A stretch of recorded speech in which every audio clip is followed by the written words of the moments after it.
The Venus Project. Team Speak Seminar. September 25, 2011. Try and think of some simple but effective experiments to show an audience how they can have their point of view changed. You have to use the same methods that scientists use. You have to demonstrate things to whatever extent you can. Demonstrate how scientists work, how they arrive at decision making. In other words, the average person sits around and talks to one another. What do you think, Bob? What do you think, Marion? And that sort of system was good 50 or 100 years ago. I would say today we can test things more so. And we have to learn how scientists arrive at decisions. And once you use a scientific method, it doesn't mean that your decisions will be perfect. They'll be far more accurate than just opinions. How would you describe human sex drive? What is learned and what is not learned of the sex drive? Well, when I went to the Out Islands in the South Pacific when I was about 21 years old, all the natives wore no clothing at all. They were swimming nude when they were children, and so no male would ever stare at a female body. There were no fetishes, meaning preferential portions of the body. They didn't stare at the women's bodies. They looked at their eyes when they talked to them. But you got to remember that all our fetishes, all our habits are brought on by books, novels, motion pictures, our conduct. If you run cowboy pictures for 2 weeks and show them to little girls, say they watch the cowboy pictures, they behave as cowboys. If you raise people in a different culture, Germany say, they speak German. They have German expressions. It seems to me that it seems so obvious that if you were raised by the headhunters of the Amazon, you'd be a headhunter. I'm trying to say that if you were raised in ancient Rome, where people believed in many different gods, that would be your particular point of view. You cannot escape your culture unless you travel and read books that have varying ideas, then your range of decision-making becomes modified. I thought it was interesting when I first used to go to your lectures that you talked about how sometimes a child could start a fire and get so excited over that they'd have an orgasm, and then they needed to start fires in order to have that reaction. Different people are conditioned by environment, by experience. They behave in ways reacting to those experiences. All you inherit from your peers, your father and mother and your ancestors, is the shape of the nose, the color of the eyes, but you do not inherit a value system.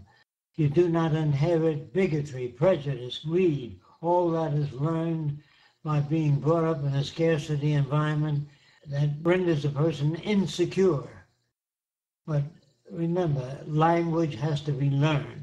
Your parents point out cup, table, light, over and over again, mama, papa, so you pick up those words and facial expressions. No American child was ever born speaking English. No German child was ever born speaking German. They had to learn it. That's why you go to school. They teach 1, 2, 3, 4. 2 and 2 is 4. 4 and 4 is 8. Over and over again, and you think you inherited that. You learn that. You learn to be prejudiced, bigoted in the environment you're reared in. If you take a Southerner, he speaks with a Southern accent. You can't say to that person, stop speaking with a Southern accent. They can't. And if you don't understand the meaning of environmental exposure, if you travel to different countries, you'll notice that Germans speak German fairly much like one another. They react with the same facial expressions and values as the German people. If you're brought up in France, you react like a Frenchman. If a Frenchman travels to America, they speak with an English-French accent. That's how you say, it seems to me that you've come from France. I say, how did you know that? They tell you by their accent. If a person speaks with a Southern accent, you say, what part of the South are you from? Where do you think you got that from? It's not inherited, it's learned. Is it possible that computers with AI could make science by themselves someday after programming? You mean do research and invent things? If that's what you're talking about, yes, it'd be possible someday. Would names be more scientific in a resource-based economy? Well, today, of course, people feel that their names helps identify their relationship. Actually, there are 10,000 Sams in the world, lots of Jacques, lots of Bernard, lots of names that are the same, John Smith. A name doesn't tell you anything about a person. In the future, the name will tell you their areas of interest, their behavior. So when you meet a person and they have a name, the name will indicate what they're interested in. Each letter in the name will tell you that it's in art, music, chemistry, physics, whatever they're interested in. But today a name doesn't tell you a damn thing. Other than environmental abuse, this person is saying that there's a growing body of evidence that there are those who are born with diminished abilities to develop mirror neurons or have dysfunctional parts of the brain, for example. And these people are more likely to commit murders, rape, genocide, and other violent crimes. What should be done to defend against the neural-born psychopaths? Well, they need hospitalization. And there Sociopaths. they would be dealt with. In other words, in the future, we will do a great deal of research on brain mechanisms and how to modify human behavior. That's what the problem is, modifying human behavior. And the only way that can be done is to engineer an environment that deals with that. For example, if you want to become a doctor, you have to go to the university and study medicine. If you want to be a chemist, you have to go to a chemistry environment. I'm sure you all understand that. I don't like to repeat myself all the time, but the questions always appear to be the same. If you want to become an auto mechanic, you have to study engines, automobile engines. If you want to be a Volkswagen mechanic, you study the Volkswagen in particular. If you want to work on the human eye, you have to study visual problems and go to a school and become an ophthalmologist. You always have to expose yourself to an environment that emphasizes the subject matter that you feel you want to study. Do you think sometimes it's misunderstood that people that they think are sociopaths and born with brain damage are really their values through their culture produce the same type of behavior? Similar behavior. It's very difficult for the average person to tell whether a person is mentally aberrated or socially aberrated. In other words, you think a Nazi has got something wrong with them? No, they have nothing wrong with them. They've been exposed to a Nazi environment. A Southerner that's a racist is not born that way. That's why you can't get mad at people. If you understand the environment they come from, what you can do is expose them to information that turns you around. And if you expose them to information sufficiently, and you know how to do that, you can change their thinking about any given subject. How do you think your ideas can coexist with multicultural world with different traditions, even with low technological ones? Oh, I really don't understand your question, but I'm going to try to answer it. Your values and all decisions that you make are related to your culture. No one that lived 500 years ago, if you say you can have anything you want, they can't say, I'd like a single-engine aircraft. They can't say that because it doesn't exist. They can't say they'd like a stainless steel refrigerator because it doesn't exist. All your decision-making is always within the frame of reference of the culture you're reared in. So you think people who have different traditions and low technology in their culture could understand the resource-based economy? No, unless you explain it to them in detail, in a language that they can understand. That depends on your skills and ability to present information to people rather than argue with them. You never argue with a person. You present information to them if they understand what that means. If they don't understand what that means, you have to educate them in the methods of evaluation that you have. The cities you design can be a total enclosure system. Such a city can produce everything necessary. Oh, I guess he's asking, there's no question, but can such a city produce everything that's necessary? No, not everything that's necessary, but the things that we've arrived at. You can't solve all problems. You can't design the best computer in the world. It depends on your knowledge of computers. You can only design the best computer you know of up to now. In the future, they get smaller, lighter, faster, and they do much more. But that depends on innovation. No one can design the best city. I can, no one else can.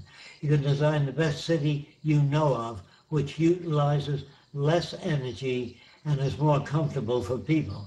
But it's never the ideal city. It's the best you know of up to now. In the future, even if I designed the best city I knew of, it would be a straitjacket to the kids of the future. They'll design their own cities. And that goes for everything. I repeat myself because the questions are the same. Are there roads, tunnels between cities for supply resources when necessary? Yes. What are the backups for a city in terms of resources, food, materials, or electronics, and where are they positioned? First of all, there's a distribution center. The best way to think about that is to think of an ocean liner with 1,000 passengers. How do they know how much water to bring? How do they know how much food to bring? By the amount of passengers and statistical studies in the background. That's the way the cities of the future operate. The amount of people in the city. If it's 10,000 people or 500,000 people, then the amount of water that's delivered to that city is based on the population, and the amount of water and the amount of food and the amount of refrigeration and air conditioning is based on the temperature surrounding the city, the climate of the city. All those decisions are based upon surveys, just as you would do it today. If you take 10 people on a trip or a picnic, you know how much food to bring for 10 people. But if it's 150 people, you may not be that skilled. You might have to ask someone else that has more experience in that area. All those decisions are based upon conditions that prevail. Will we still be based on man and wife and husband system? Is one partner per person really the most healthy way? Or will we have multiple partners and multiple relationships? Well, I believe in the distant future, you'll have multiple partners and multiple relationships. Some people will, some won't. It depends on their unique upbringing. Can the elite keep this system going? No, it has nothing to do with elitism. It has to do with the purchasing power of the great majority of people. If they lose their jobs to automation, if machines begin to take on most jobs, if you don't know what I'm talking about, you'll notice that in supermarkets today, they're working on automated cashiers, where you run your card through and you price all the objects yourself. In time, we will replace most human jobs. And when you do that, the majority of people will not have the purchasing power to buy the goods or services required. That's the end of the monetary system. The monetary system depends on people buying things.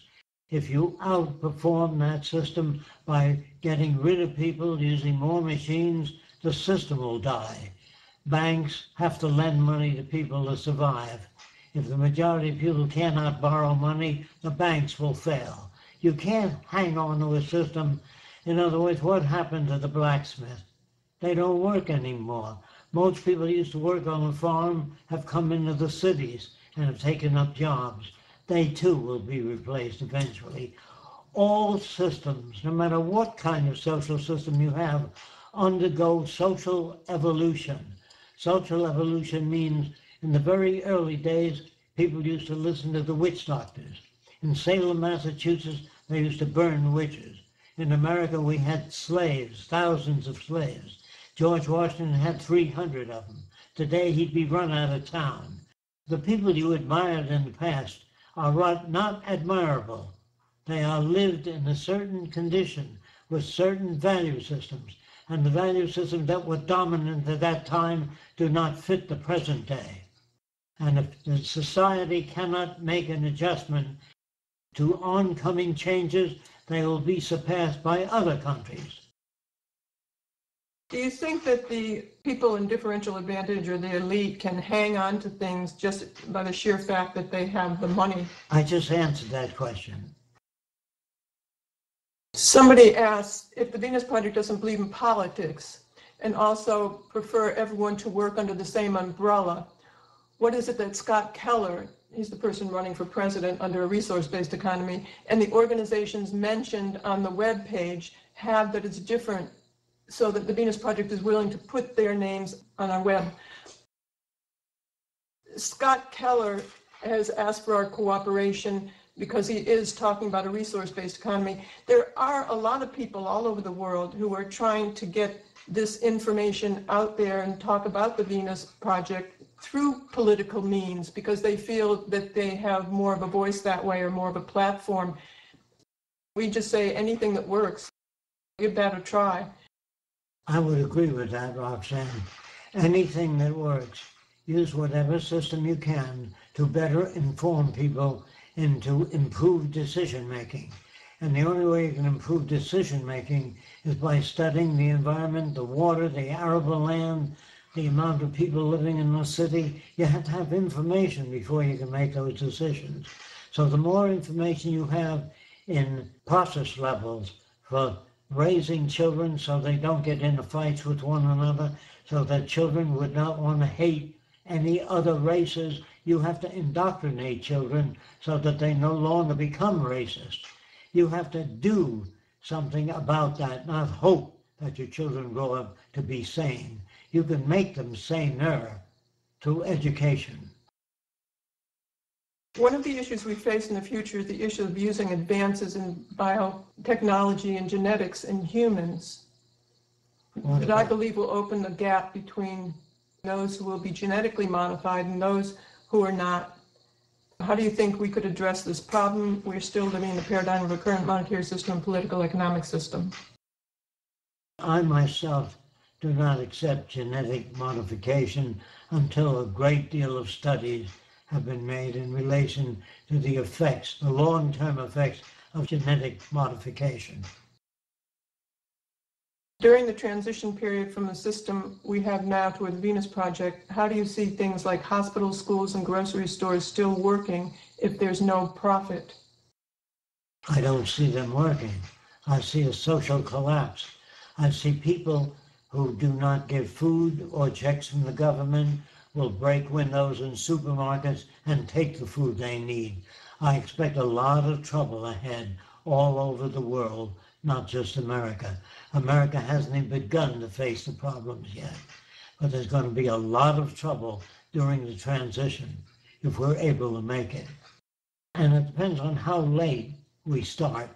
If we damage the environment too much, there may be a point of no return. It depends on how much effort and work you put out to help modify human values. Most human values today are unsane, not insane, unsane. The difference unsane means they're either brought up with race prejudice, bigotry, profit-seeking. There are many people that seek wealth, property, and power. Those values can only lead to hell on earth. The only values that will eventually work is when you declare all the earth resources as the common heritage of all the world's people and share resources with all people. But a few nations learn to control most of the earth's resources, you're going to have territorial disputes no matter how much you enact laws. Man enacting laws to control human behavior is the wrong way to go about it. It's not laws that we need. It's the conditions that generate aberrant behavior that have to be outgrown. This person is talking about how you talk about arriving at decisions on all factors, and he's saying, but there are decisions made along the way, all during the process of constructing a building, for instance, like engineers lay out the manner the building will be erected, the information is passed on to contractors and traders. So could you please clarify how decisions like this will be made? Who decides what is built and when it is built? It isn't who decides, it's how do they arrive at their decisions. You don't make decisions. What you do is you test materials in a testing lab. You test I-beams. You test structural elements. You test the torsion of tubes. And you give a performance chart and the nature of the metals involved in the structural materials. In other words, I don't know if you know this, they make concrete cylinders and they put them in a hydraulic press. And they bring the hydraulic system down on the concrete to see how much pressure that concrete can stand. And once they arrive at that, you know your concrete mixture for a 17-story building. You cannot sit down and just mix concrete and put up a building. What you have to do is stress test it. You stress test materials, and those things you can't stress test, you can't work with. So you see, even in the aircraft industry, they test the wing structures, they put them under different loads to see what they can stand. That's how they arrive at decisions. Today we make decisions. In the future, they will arrive at decisions through testing, rather than what do you think, Mr. Jones? What do you think, Mr. Benson? All that system was great 100 years ago, but today we have better methods. Andrew, you wanted to add something to that? Yeah, I just wanted to say on the sort of arriving at decisions on things like buildings and things like this, we won't just build buildings for the sake of building buildings. They'll be built based on the feedback of the environment of what's needed within that city. If it turns out that there's a massive plague in an area and there's more hospitals needed, then more hospitals get built. And it would be temporary until those conditions have been dealt with and those conditions are normalised, and then you wouldn't need that hospital anymore. It could be taken down or restructured into a different function of a building. And the same with things like agriculture. You wouldn't just keep on building lots of agricultural towers and areas and stuff. It would be based on the amount of people that are actually in that city. So everything would be subject to survey to make sure that you're applying your technology and your constructions to the needs of that environment, not excessively. Yes, exactly that, Andrew. What about sabotaging from the military or the government if they come into the Venus Project to make the resource-based economy fail? Well, it depends on how many people are doing that, and it depends on why they're doing it. We have to be able to reach all kinds of people to enable to understand the advantages of the Venus Project. If we fail to do that, we will have as many problems that will evolve. How would the mega machines like earth movers and heavy vehicles like dumpers be energized? Most of them will operate electrically, and they'll be energized either electrical generators or what we call supercapacitors. What do you think about the schools today, how they did, because it creates competitive environment between students? Well, obviously, I don't agree with that.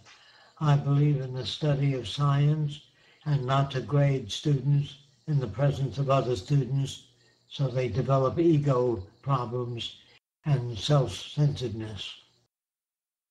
What's a more effective way to evaluate a person and check if he or she understands the topic? Performance only. If all the cities are immersed in beautiful gardens, who cleans the bird shit off the buildings? How would people protect themselves from animal attacks?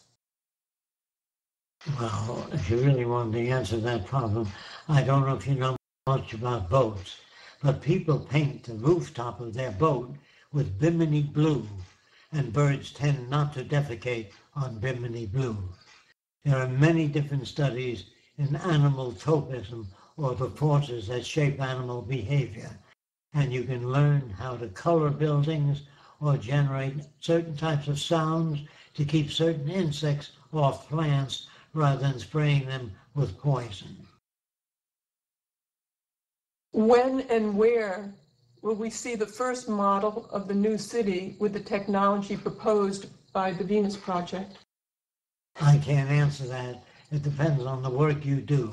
Roxanne and I have absolutely no power. And the more people that talk about the Venus Project and educate people, the sooner you will see it. We work at it all the time. We work at it 7 days a week, and all our funds go towards this. So we're doing the best we can, and we're trying to make contacts. And actually, now, since we have people working with us directly, there are a lot of people who are trying to make contacts and help the Venus Project in that way. In regards to food production, I have seen the design for the greenhouses and such. But what is Jacque and the Venus Project thoughts on meat production, such as beef and pork and chicken? That would have nothing to do with me. It had to do with the education of people.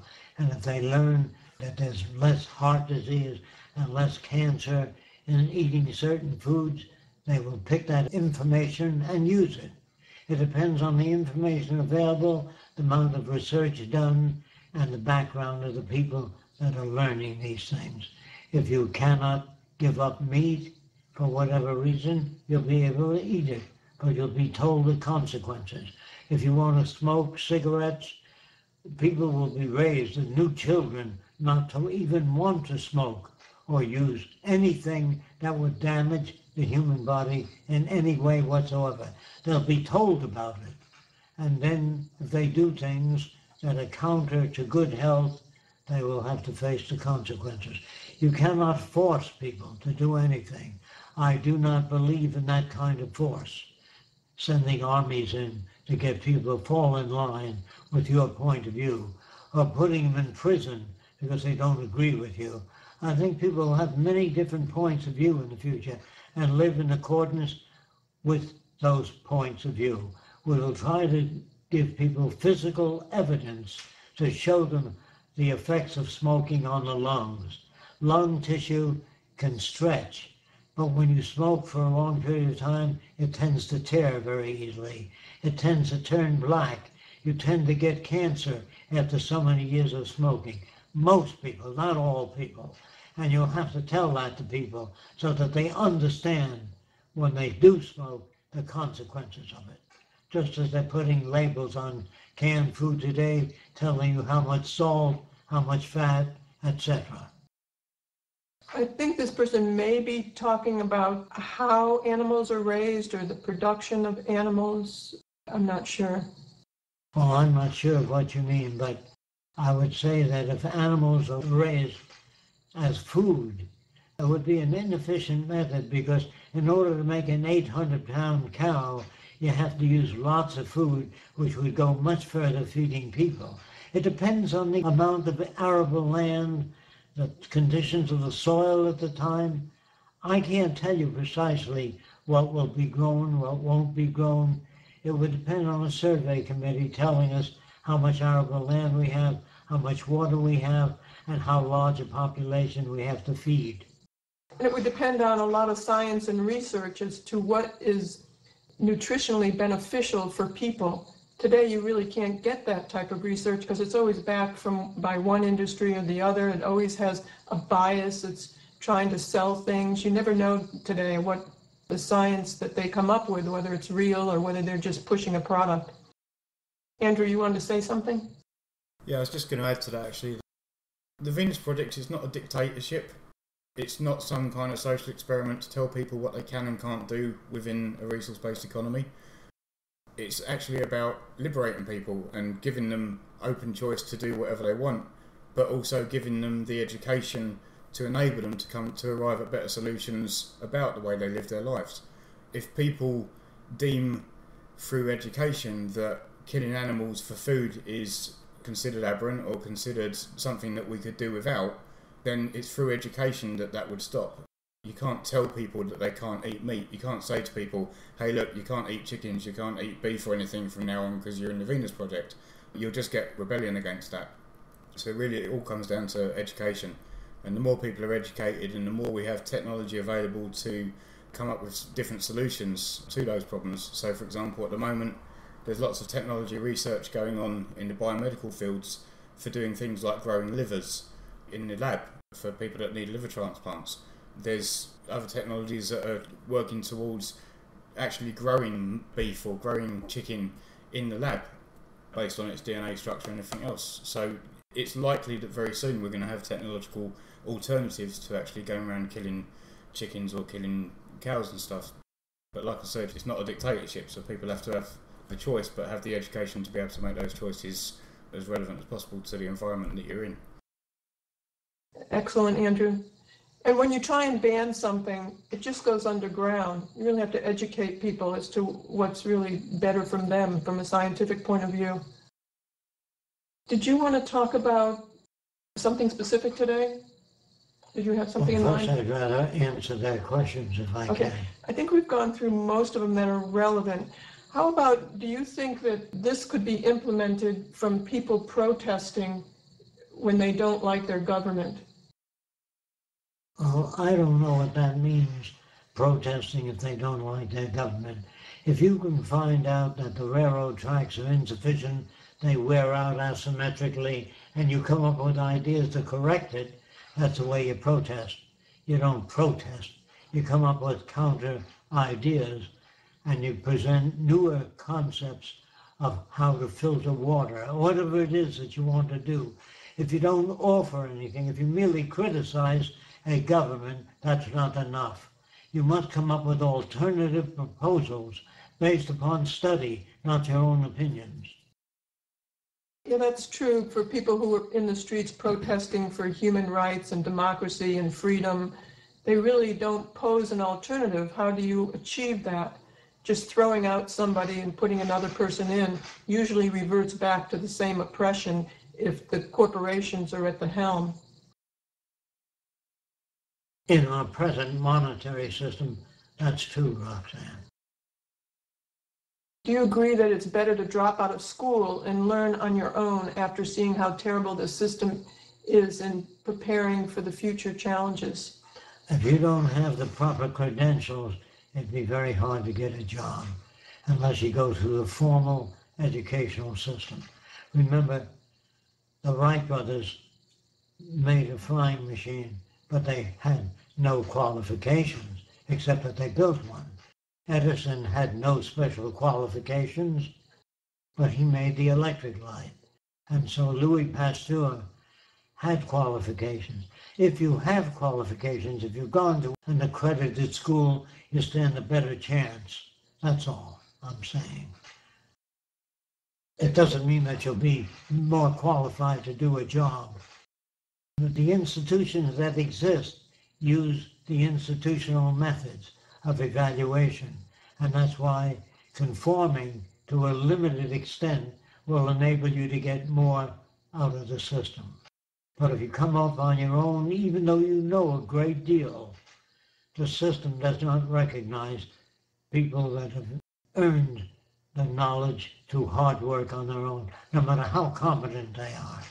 Without credentials, you can't practice medicine, you can't practice law, you can't be a contractor without having the proper credentials. I don't say that that's right. I'm just telling you what is.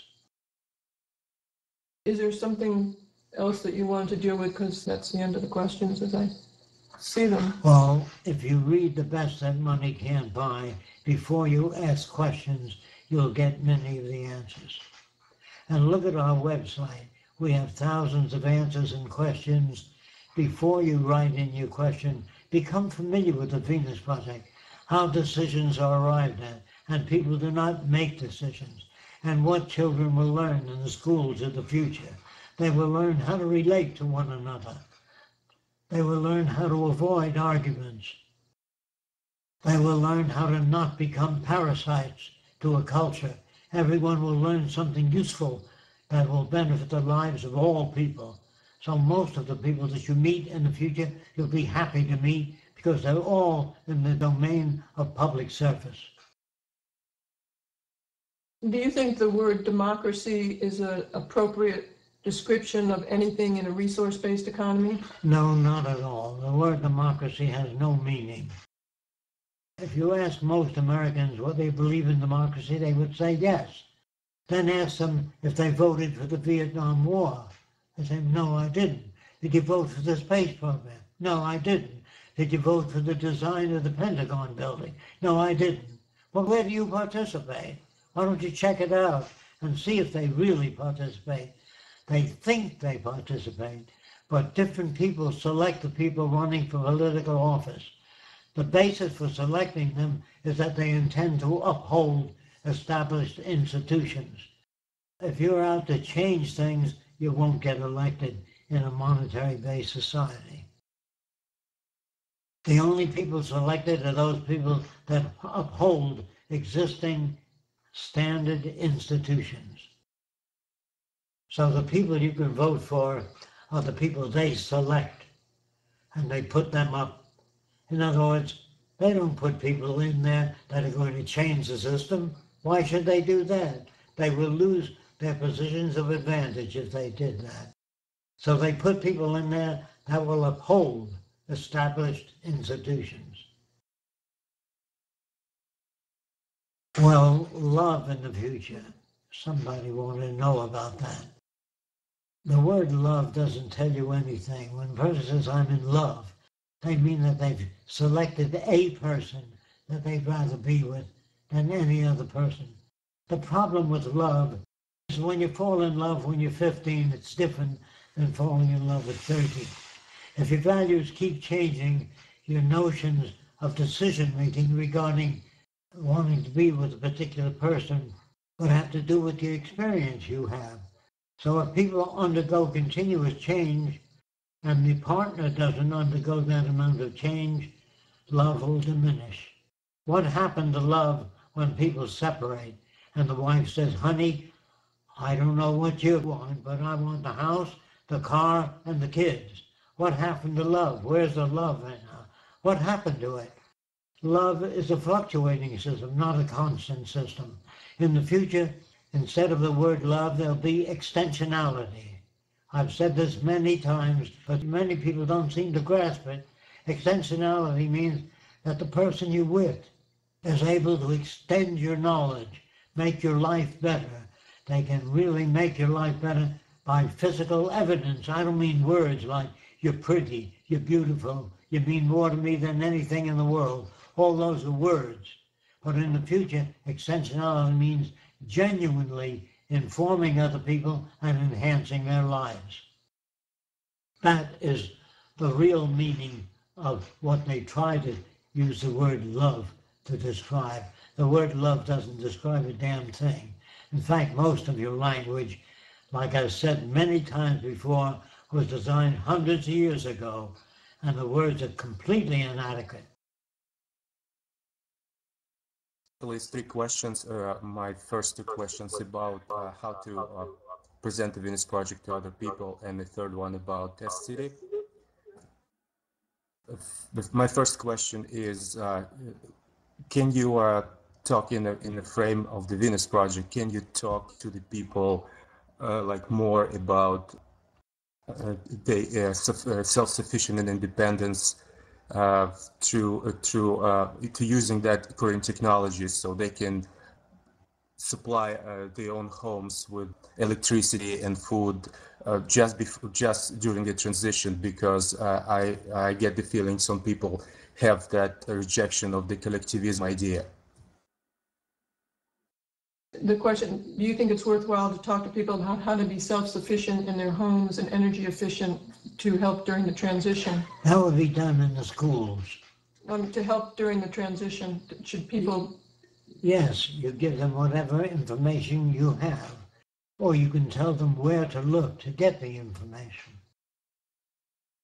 I don't know. Yes, thank you very much. But that's the actual to specify that. Can I use that reference with Venus Project? Can you use a reference with the Venus Project? In terms of being self-sufficient in homes and things like that? Yes, because as I understood, the Venus Project says that it's not. Some things should be centralized. We talk about an overall systems approach to a city. A lot of people come to us and ask if we can design, or Jacque can design, a self-sufficient, energy-efficient home, but we always say we're not in the home building business. We do give references to other dome companies, but we're really not out to give products and things like that to make it through the transition.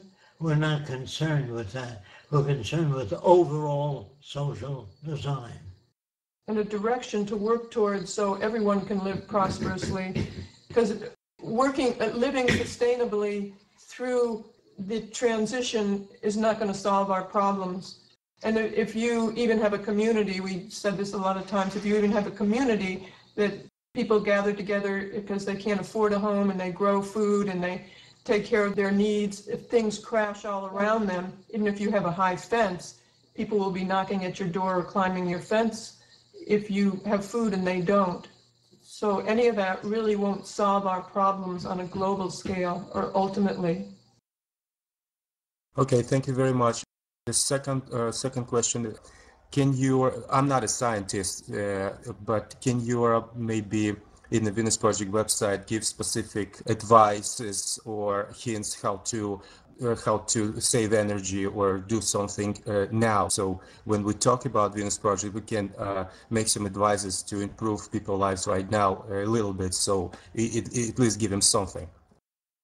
Is there anything we can put on our website to help people save energy, or we can give them something today to work with? Use your laptop. You can ask all kinds of questions about materials, conservation of energy, different types of available energy.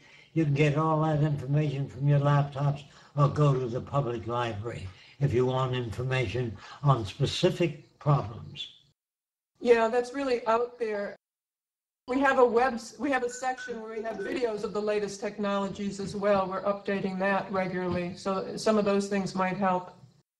My question actually, if I will refer people to the website, they can see advices and hints on the website itself, so they can connect that with the Venus Project to get their idea. It can work now and later. We've got a section of the website under technology and then latest technology in the main menu. And you'll see there's lots of videos on sort of the latest technologies around the world, on various things from biotechnology right through to sustainability and energy and things like that. But as far as actually advertising products and stuff from companies for specific single-use problems in society, it's not really something that the Venus Project sort of aiming towards. Okay, thank you. And the third one about test city, will you consider to maybe invite families to introduce them to the idea, to condition them all together? Are you talking about within the test city? Yes, within the test city, or maybe something to make not their separate community, to make something like when you not work only with individual, with parents or with kids, work with families all together.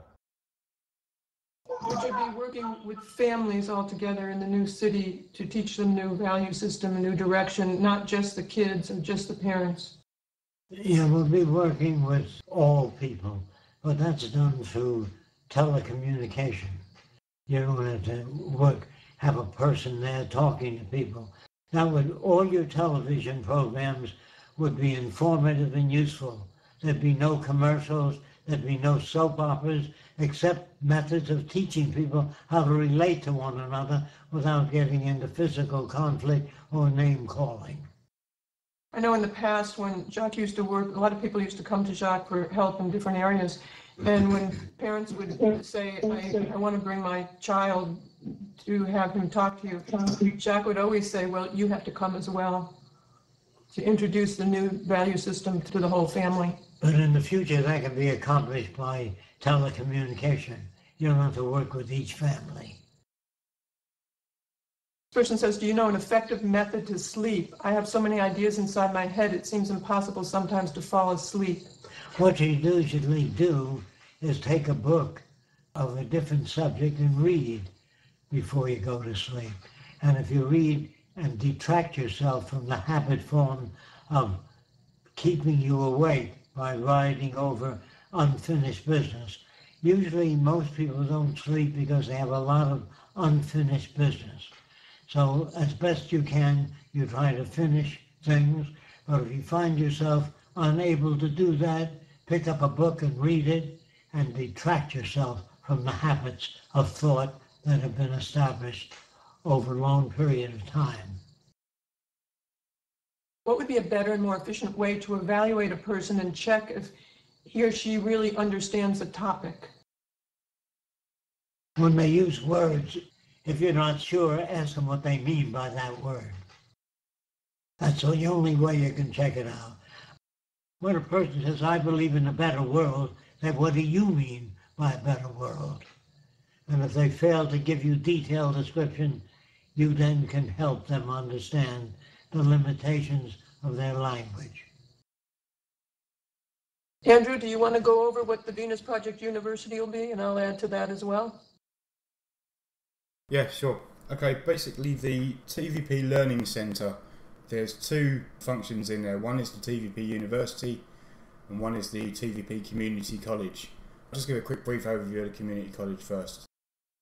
The Community College is an area where people can send in free online tutorials that they found in various subjects that would be relevant to the skills required in certain teams. So for example, if you wanted to join the 3D production team of the TVP design, you might find some videos, tutorials online for doing, I don't know, Maya or 3D Studio Max or something like this. You could then send those into webdev@thevenusproject.com and we'll add those to the library of online tutorials for the skills relevant to TVP design. And that would be the same for each of the individual teams. So if you found tutorials online for, say, creative writing or poetry or something like that, you could submit those for the writing team. And like I say, that goes for each of the teams. You can also submit your own videos. So for example, I've been doing CAD for years and years. I could sit here and use something like Camtasia, record some screen activity of me going through a basic tutorial in AutoCAD. I would then submit that video through webdev@thevenusproject.com. That would then get put up into the TVP design category, and then people could actually learn from my tutorial of how to use CAD, for example. So that's the community college side of things. So we feel that's quite a good way of, people often come and say, I'm not very skilled in many areas, I'm not technical, etc. What can I do? The idea is that now we can start raising the bar on what people can do by offering relevant training within those relevant skills so that people can start to contribute more within the teams and actually make the teams more productive at the same time. The TVP University side of things, basically it's going to be a culmination of all of the information on the website, all of the information available on all of the really relevant stuff on the internet.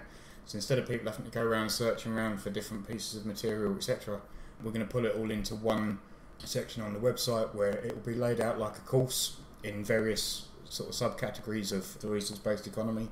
We'll have lots of links to different audio and video relevant to the subject that you're reading about, or relevant to the subjects or area that you're reading about within those categories.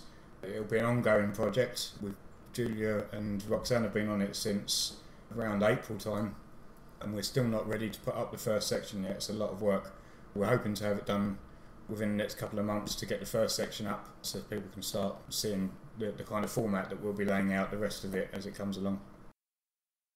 Yes, we're dividing into many different topics, things about the resource-based economy and the values of the future and the different writings that Jacque has done. We're taking it and compiling it. Andrew mentioned different subcategories, and within the writing there will also be audio taken from the 1970s and 80 lectures, taken from radio shows, taken from the 2010-2000 tours. Then we'll have video on each topic as well. There'll be a lot of different ways to learn different materials, and we'll see if we can get it out there in different areas as well. Other people's website, maybe Khan University would want the first online university about the Venus Project and the resource-based economy. So it will be a massive type of area where you can go and get whatever questions you want answered. Does Jacque believe in ethics? Only functional ethics, meaning you educate children on how to solve problems, how to communicate. I don't know what the word ethics means. How to communicate in the most effective way known at the time. We don't have words like ethics. We have words like communication. We have words like the most effective way to work with other people of a different background. Process levels and yeah, ethics depends on geography today. Do you have a list of what skills, tutorial subjects the community college is looking for? Any branches of the physical sciences. We're talking about the community college on the website. Andrew, do you have a list of that mentioned someplace? But it will be related to the projects we are working on immediately, the initial tutorials that we need. Yes, we've got a list on the Learning Centre. If you go to the Learning Centre on the Venus Project website, which is the Venus Project menu, and then Learning Centre, you'll see under Community College there's submit a video tutorial or submit an audio tutorial. Once you click on that, you'll see a list of all the different teams and their subcategories and what kind of skills, etc. we'll be looking for within those categories. Does Jacque think there is an age limit to learning new things? No, I do not. I think it's the way you package the new information. If you know how to present information to different people with different value systems, you have to develop that skill. If they don't seem to be interested, it means that your method is not correct for reaching that person. Do you believe that our brain loses elasticity over time? Yes, but that would have little to do with your ability to communicate with other people. You can communicate with almost every value system today if you know something about the way they were raised, why they chose certain values, then you will learn how to reach different people with different conclusions. There's quite a heated intent to explain the difference between instinct and, what's the other word? Instinct and Behaviour. Behaviour, beg your pardon, yes, behaviour. It started with what would happen with a husband who cheats on his wife. I think basically it comes down to jealousy as well. And could that be addressed? Because it's been going around in circles for quite a while. Jealousy is a byproduct of insufficient information. They're talking about, is there a difference between instinct and human behavior? Did you hear that? Okay, I don't know if you heard it. Instinct has nothing to do with anything. All our behavior is learned. And if you wish to evolve your behavior so it's more sophisticated, you have to inquire into information on human behavior. You cannot deal with conflict if you don't have any information on the nature of conflict, what originates it, what generates it. You have no instinctive behavior. All that is BS, bad science. The only type of behavior to have that might be physiologically determined is that you move away from fire because it's painful, that you don't jump off high places because it hurts you. So you learn as an animal to gently drop from certain heights. No animal jumps off a 100-foot precipice because they know in experiencing life that the pain is too great. All those things are not instinctive, they are learned. An animal that doesn't know what a porcupine is will get closer to the porcupine until it gets stung, then they'll stay away from the porcupine. It must get stung first. You have reflexes that are inborn, like the knee reflex or the eyelid coming down when a dust particle is moving toward the eye. But that depends on how fast the dust particle is moving. If it's moving faster than the eye can respond, it'll land in your eye. Is there anything else in that conversation, Sue, that you wanted addressed? Another thing is about reproducing. You know, he thinks that you always want to protect your chances of being able to reproduce. Do you think reproducing, that people want to protect their chances of reproducing? In the Venus Project, they would tend to maintain a population that corresponds with the carrying capacity of the environment. They'll be educated to do so. One other thing on that, there's also a relevance there. If you look at countries that have very poor education, and then you look at countries that have a much higher relative education, generally in the less education countries you have much more childbirth. It's more a case of education than it is of any kind of instinctual wanting to bear offspring, for example. I can safely say that through my education throughout my adult life, the last thing I want is children, because I've got so much stuff I want to do for myself and so much stuff I'd like to do generally, especially towards this direction now. The last thing on my mind would be children, and I have absolutely no intent ever of having them. So it's certainly not the instinct doesn't overdrive your behaviour. It's your environment that does that, and the information available in your environment. Jacque, could you go over the idea of instinct and the experiments you did with birds? That's interesting.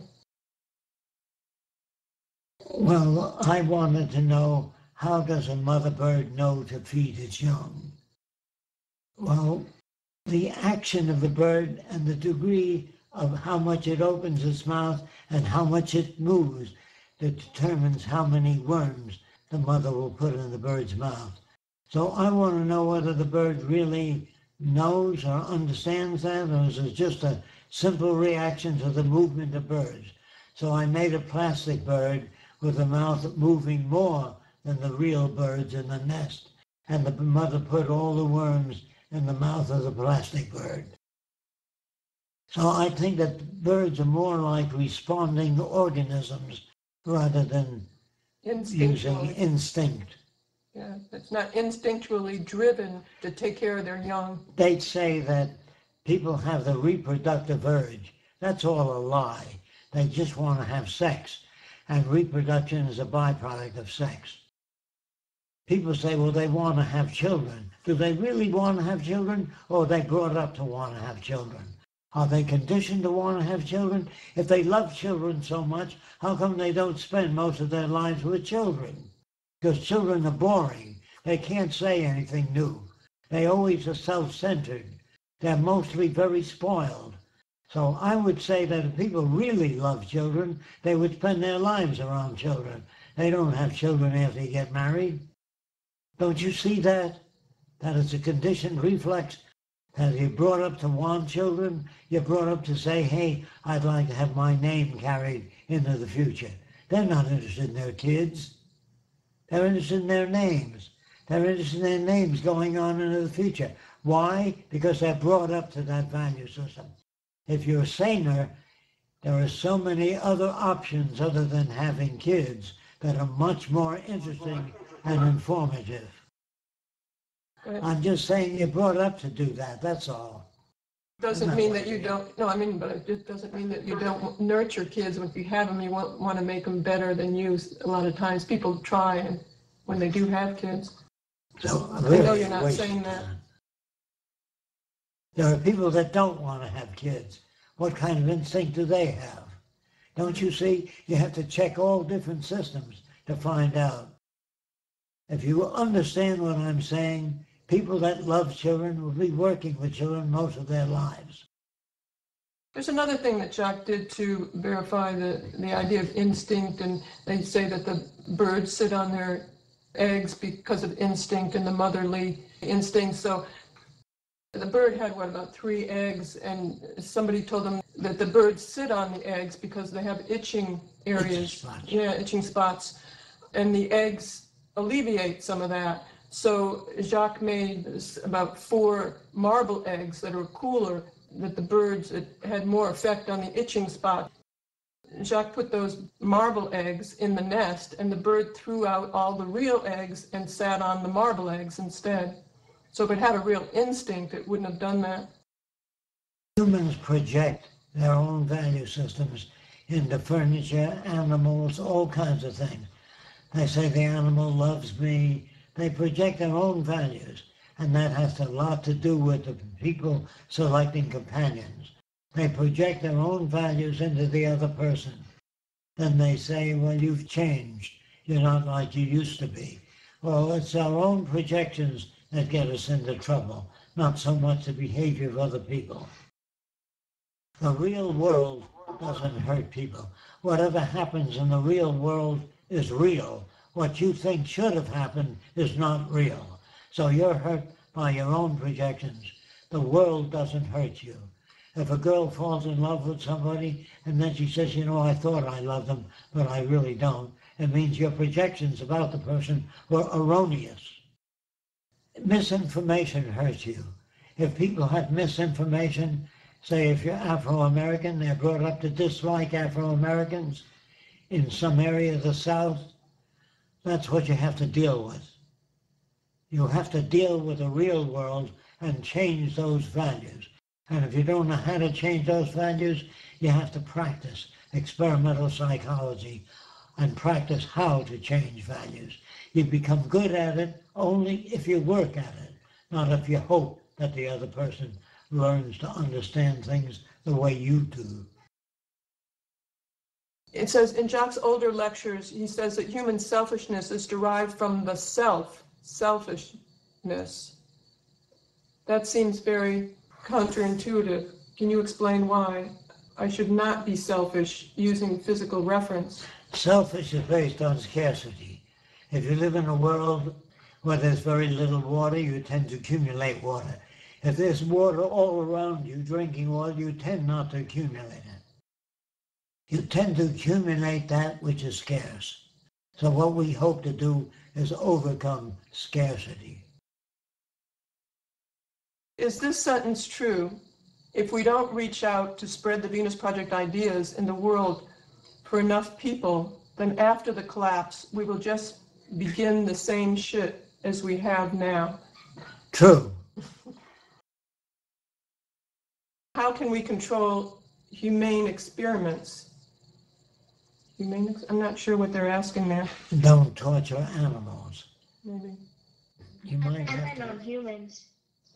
You have to come up with ideas that will not use animals for experiment. For example, if you took a cancerous growth and kept it alive and treated the cancerous growth, that's what your problem is.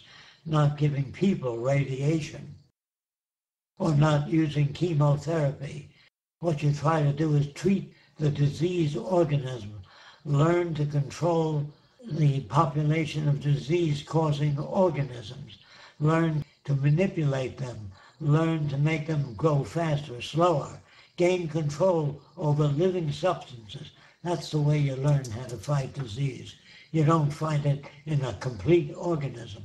You don't treat the human being, you treat the growth that's offensive or dangerous to the human being. You work on the bacteria that hurt people. You learn how to control them. I guess that's about it. Yeah, that's all for this week. Thanks everyone for coming. Another good Q&A. Thank you, Jacque, for your insight into many areas and some great explanations there.